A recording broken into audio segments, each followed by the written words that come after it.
राजनीतिक रूप से तो हम आज़ाद हो गए, लेकिन आज़ादी की 74वीं स्वतंत्रता दिवस की वर्षगांठ मनाते हुए भी हमें कहते हुए अफसोस है कि आर्थिक रूप से, सांस्कृतिक और वैचारिक रूप से अभी भी हम पराधीनता की गुलामी की बेड़ियों में जकड़े हुए हैं।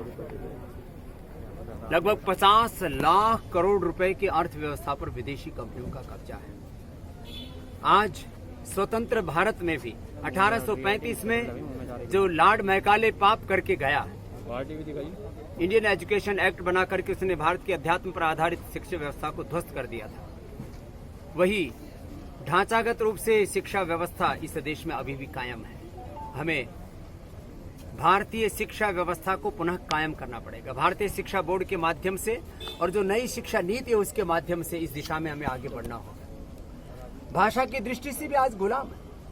अपनी राष्ट्रभाषा का, अपनी मातृभाषा का गौरव हमारे हृदय में उतना नहीं है जितनी अंग्रेजी भाषा का गौरव। खेतों में आज हम फर्टिलाइजर्स, पेस्टिसाइड डाल रहे हैं, खेत गुलामी के शिकार है। हम चिकित्सा में भी विदेशी चिकित्सा की गुलामी के शिकार हैं। आज भारत में सबसे ज्यादा कोरोना के पेशेंट्स की रिकवरी का रेट है और सबसे कम डेथ रेट है, तो ये एलोपैथी की बदौलत नहीं है।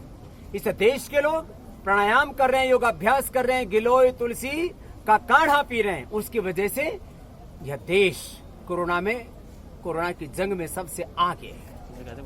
हमें कोरोना की ही जंग नहीं जीतनी, हमें विदेशी चिकित्सा के स्थान पर स्वदेशी चिकित्सा को इस देश में कायम करना है। और हमने संकल्प लिया है कि हम इस देश की मुख्य धारा की चिकित्सा पद्धति एलोपैथी को अब नहीं रहने देंगे।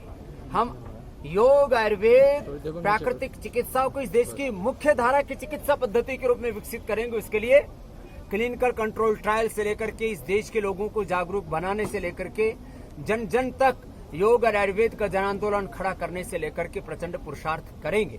और शिक्षा की गुलामी, चिकित्सा की गुलामी, भाषा की गुलामी, वेशभूषा की गुलामी, जो आर्थिक और वैचारिक सांस्कृतिक गुलामी की बेड़ियों में देश जकड़ा हुआ है, इसको हम उभारेंगे। यह आज 74वें स्वतंत्रता दिवस पर हमारा संकल्प है और हम सब देशवासियों से आह्वान करते हैं, आइए हम सब मिलकर के इस स्वतंत्र स्वाधीन भारत को पूरी तरह से आजाद बनाने के लिए और सारी दास्ता की बेड़ियों को काटने के लिए हम प्रचंड पुरुषार्थ करें।